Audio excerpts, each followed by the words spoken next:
Welcome to this week's Treasury Career Corner podcast, where I interview Treasury professionals about their Treasury careers.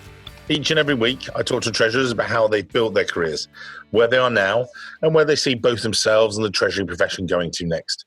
This week's show, delighted to be joined by Sam Pallotta, the Chief Risk Officer and Treasurer at Rockefeller Group. Now, a lot of people listening today, well, Rockefeller, we know those guys.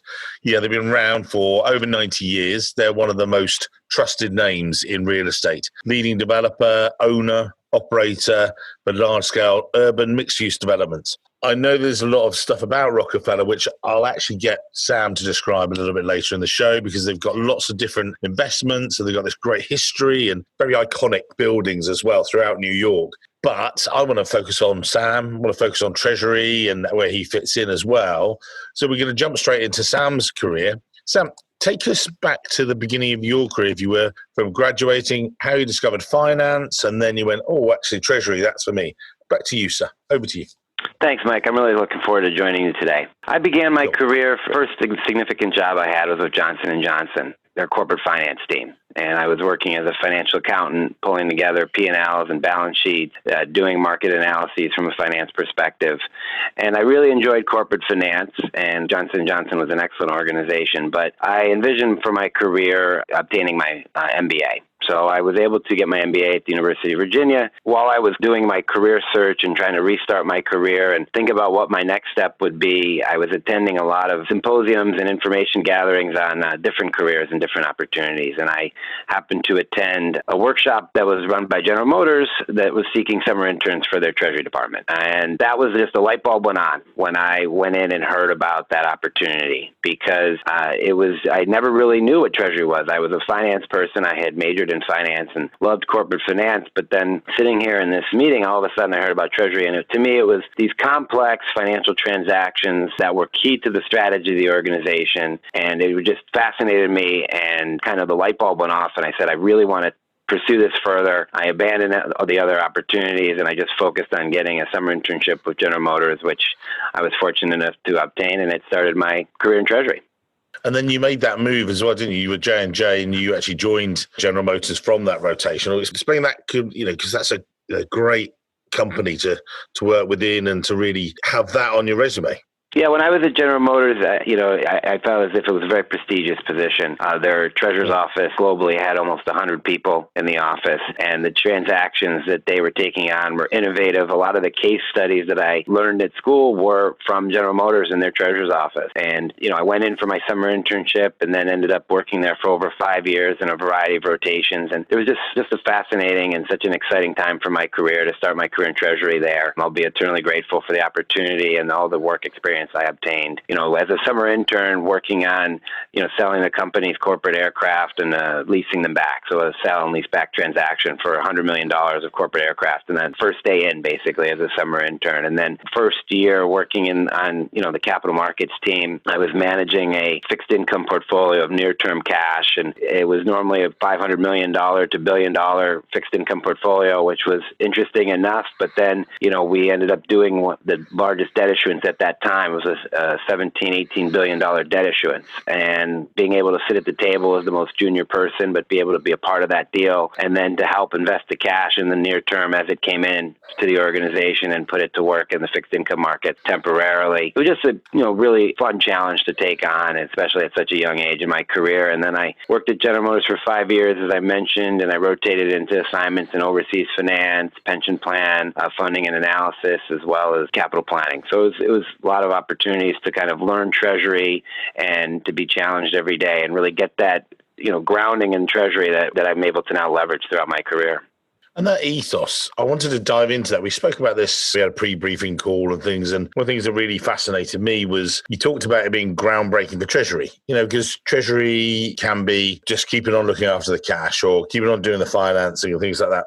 What was pushing behind that? I mean, obviously, there'll be maybe some senior members you might sort of point towards, or why did they bother to be groundbreaking? Was it just, well, if we do this debt offering and we make it the biggest, it's going to get us the biggest return? Is it simply just, at the end of the day, still about the cash, or was it just that they wanted to sort of stretch the bubble, push the bubble of Treasury, or what was the sort of the driver behind it, would you say? Well, General Motors at that time it's of course an automotive company, but it's also a finance organization. It still is today, I would imagine. In that, they have the GMAC, where they were, serving as a finance organization, extending loans. But, the operations of automotive companies are very heavy into the finance. And the Treasury team was perceived to be an integral part of the success of the organization, whether, trying to forecast billions of dollars of cash or, manage a $100 billion pension plan that was really constraining the company. I mentioned earlier that debt issuance. One of the reasons for the debt issuance was to fund the pension plan. And all of these things were having, significant impact on the liquidity, profitability, and viability of the organization going forward. And so these finance projects were really instrumental to the success of the company, and as well as some of the challenges and troubles that it had over its time. And then number of years there? You're 5 years there? Yes, it was 5 years. Yeah, 5 years. You did 5 years, innovative, great. Why not stay? What happened? Yeah, I really enjoyed the time there. It was, I think almost everybody who leaves General Motors always looks back and says, that was a unique time. But for me, while I liked the work, you spent a year deeply immersed in one project area. So you'd be deeply immersed in pension plans. You'd be deeply immersed in capital markets. And I wanted to try to, at some point I wanted to kind of have a little more breadth and kind of see all of Treasury on a daily basis, as well as I wanted to have it be I wanted to have a little more impact on the company's long-term strategy. General Motors is such a large organization. It's really impossible for anybody, especially someone in a junior position like I was at the time, to truly influence the organization. Moving to the Rockefeller Group, we're a company of 200 people. We have a big name. We have a pretty strong balance sheet and a lot of revenue. But I was really able to, from day one, run the Treasury department and be directly involved in the investment strategy and the corporate strategy of the organization. And that, to me, those two things really excited me. So when I had this opportunity at Rockefeller, I said, it's the opportunity to run a whole department, build a department up from what it was, and impact the organization in such a way. It was just too good an opportunity to pass up. And you've been there, 12, 13 years now. Lucky for you. Yeah, it's been great. I mean, every couple of years, new challenges come in, and it's just made it a very fascinating career for me. So I continue to enjoy my time here. We'll talk about that, because let's go back to the early days. And again, when we spoke before, you were coming in and you're relatively young, whippersnapper, coming in from, hey, look at this big dude coming in from General Motors, look at him, and then you're working alongside leading people older than you, and you're having to influence and lead them, and you're their boss. And that was one of the things we identified before the show, that you really thrived in that, and how you took that challenge on. Can you explain for the listeners again? They'll be in the same thing. They're going to a new place. They go, right, you're going to manage a team of 3, 4, 5, and the size of the team, but they're going to be 10, 15, 20 years older than you. Good luck. How was it? Yeah, we can talk about that, absolutely, because building the department up and improving our cash forecasting or our bank relationships, to me, that was the easier thing, and ironically, perhaps, because what the challenge for me was in terms of being a leader and developing my team. Because one, I hadn't had much experience in that, but I'd been with my career. You're right, I was young. I was 33. I had about 10, 11 years of experience and not very much experience leading teams. Then, as you mentioned, all of my team members had been with the company. They were about 10 years older and been with the company a lot longer, on average maybe 15, 20 years. And so there was this challenge, and it became a situation where, how do you, first of all, establish your credibility? And then how do you build a rapport with the team? And, establishing the credibility was around, driving change, leveraging my experiences at GM. That was good. That was helpful, and it was easier because I was able to, leverage my acumen in Treasury. And so I think both my team as well as the senior management team up above recognized that I could have value to the company early. But then building the rapport with the team was even more challenging because, there was the age difference. There was this concept of, I should be, respecting my elders. I should be deferring to their tenure, but at the same time, you're the leader. You have to drive the company's vision and mission. And in some ways, there were hard feelings. You're replacing people that maybe wanted the job opportunity themselves, that wanted the position. So it was a very unique time where each individual had to be addressed and dealt with, and they were all very unique. Mm-hmm. I only had a team of 3 at this time, but each one represented a unique challenge. And the way that I found the success that I was able to have was really just by kind of listening, really trying to get to know what drove each member of my team, and especially because they all had such unique approaches to their positions and unique desires for what they wanted to get out of the company in the near term and the long term. So I think by listening and trying to build that rapport, we were able to have success. And, all 3 of my team members that are still with the company, still in my department, so that's a positive, and we continue to have success together. And from that, and you just touched on it there, that sort of different drivers and different subject matter, if that's the right way to put it, because very much with your role, you've got this element of investment management, of governance, and we're recording this when, at the height of the COVID crisis and everything else, but we'll talk about that later on in the show. This is more to sort of touch on how your role as a treasurer is structured versus, maybe a treasurer of a Coke or Pepsi or something like that. Obviously, you've got this real estate, you've got investment management, lots of different pressures there, which are different to some other treasurers. Perhaps describe, if you would, your role as a treasurer there. Yes, our role began early on as just making sure that very consistent with core treasury, right? Core treasury applications, trying to make sure that we had our cash forecasting, that we were investing our cash in the right manner, that we were raising debt project level to corporate level efficiently and effectively, building our bank relationships. So, all of the core treasury functions. And that the first 3 to 4 years was really focused on building that and leveraging the team strength. We had very good cash management team that really understands cash management, that is heavily, involved in technology, has been working Treasury workstations since the mid-90s. So, you might have appeared like we were, we're not a big company, we're not the Pepsis, but we had this, we've been in a workstation since, for a team of 4 and yet have a Treasury workstation since the mid-90s. That's impressive. And we have a great bench in that regard. And so it was an opportunity to just, fine-tune that and let the organization know how, effective we were at cash management and get the message up to the organization. And in some areas, like bank relationships, there was an opportunity to broaden our bank relationships and strengthen them and do more deals and do new deals and support the growth of the organization through project financing and leveraging our assistant treasurer, who's now our assistant treasurer, his experience in that area and his depth of knowledge around how to raise debt. And so it was really just tapping into these resources and giving them an opportunity to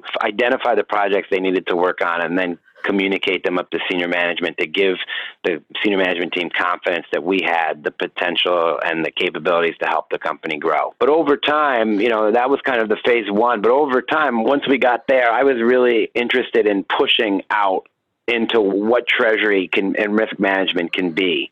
And that's why I think now I have the Chief Risk Officer title for the last 3 or 4 years, because what I was doing in that, that second phase of my time at Rockefeller Group was really broadening our role into corporate finance, broadening the Treasury team into investment analysis. So now I sit in on a committee, and I have for some time. We've created a committee called the Steering and Capital Planning Function, and that is a group that evaluates investments as they come through the pipeline, as they have their preliminary approval, their final approval, all the interim steps in between. And we work with the development teams. Our business is really all about identifying development projects. A big piece of our business, I should say, is all about identifying development projects and choosing to invest in them and then executing those investments.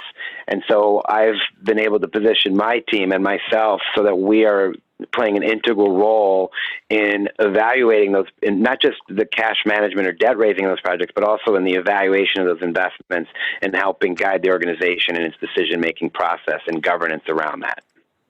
And you talked about the sort of the quantitative analysis demands that places you on there. But then, and again, you very much impressed upon me that it's not, your job isn't about analysis, not just, oh, here you go, guys, here's some of the figures, here's a big thing. It was actually then about getting closer towards a treasury, getting closer to giving greater value to the business itself.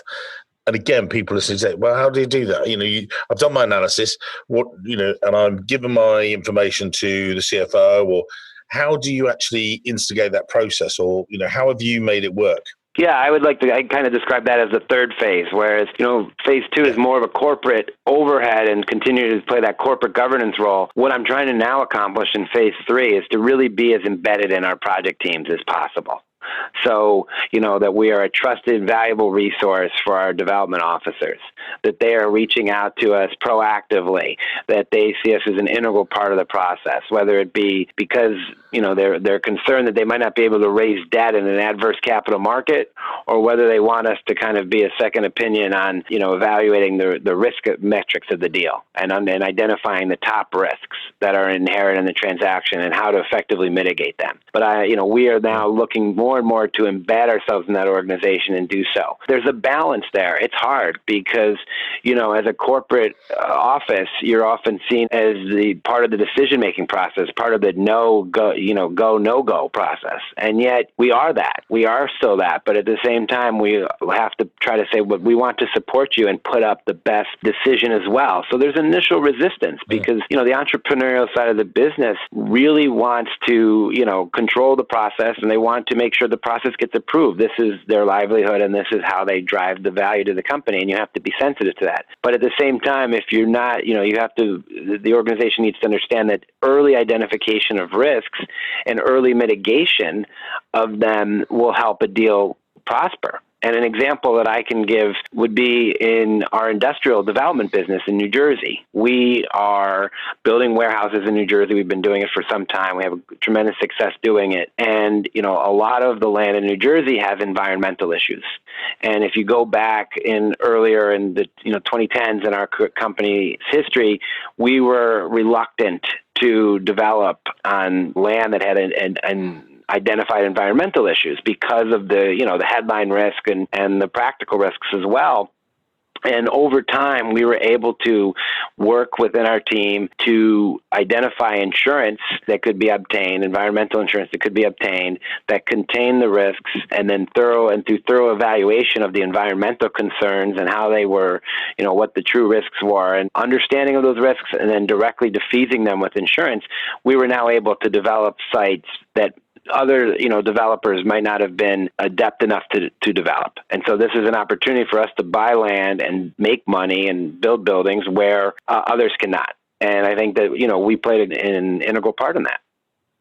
And we said before the show today, I had a podcast earlier this week, and we're not just going to constantly focus on this situation, COVID and 19 and everything else.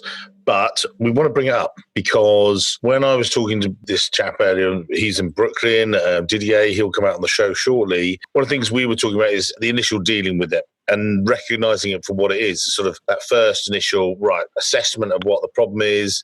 We talked about how, there was 9/11, which was terrorist. Boom, that was it. Global financial crisis was this thing that didn't have a start and end date. At least with the situation we face now, it's still something that's happening and it will pass.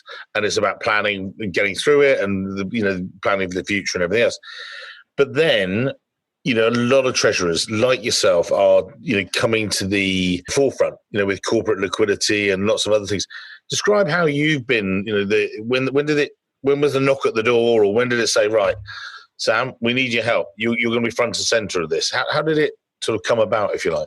Well, what's interesting is with my Treasury and Risk Officer role, I had kind of a mandate right from the beginning to take a look at this. And, early on, we were working with our HR team and our legal department to see if we should put a travel advisory out to our organization. Early on, we had asked them if they wanted to do that. So I think that was pretty early in the process. So we were engaged from the get-go. The challenge has become, from a risk management perspective, how to be proactive, how to be forward-looking, and to stay ahead of the wave of information that's coming. You get something out to the organization a day or two before it becomes more common knowledge. I'm not sure if that's actionable, but in some cases it has been. It's just that the information's moving so quickly that it's been a real challenge to stay in front of it.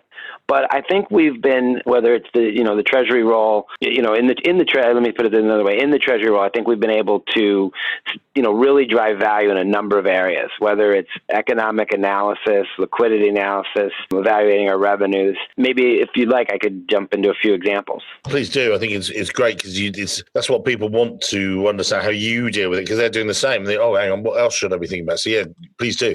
Yeah, I think in the early stages, it was all about trying to evaluate economics. So, what's the Q2 GDP going to be? Is it going to be negative? Oh, it's going to be negative. Okay, how negative is it going to be? And looking at weekly jobless claims and evaluating all those metrics to try to indicate how deep a recession was going to be. That's kind of become now forefront of everyone's mind. And, 2 weeks ago it was news. Now, news to the organization. Now it's in the forefront of mind. So we've been shifting and working more through, we're continuing to monitor that, of course, but now looking at our liquidity analysis.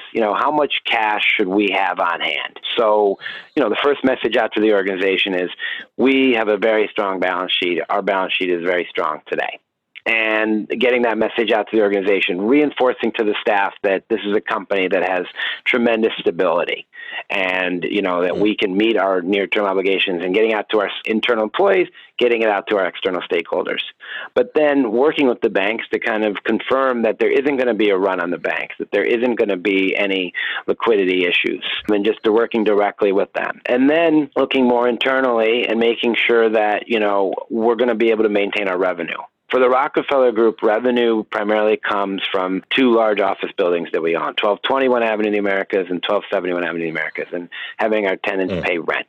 And so, we went through and our team conducted a tenant credit analysis where we reviewed all of the financial information that we could obtain on our public companies that are our tenants and our private companies, and provided a risk assessment that we sent up to the CFO and the CEO, and where we, highlighted one or two prospective tenants that may be at risk. But overall, basically the message was that, our tenant pool is very strong, and we're not expecting issues. But then, and continuing then saying, keep pushing forward and saying, okay, from a lender perspective, we have construction financing we'd like to obtain in the next 2 months, 3 months, 4 months. So for each project, kind of trying to evaluate where the financial institutions are, if are, on a case-by-case basis and overall holistically, are the banks open for business? Are they going to be able to provide us construction financing at this time? Because that's, an integral part of our company and the role we play in Treasury. But also then taking a broader look, shifting a little bit to the risk management perspective. We have our top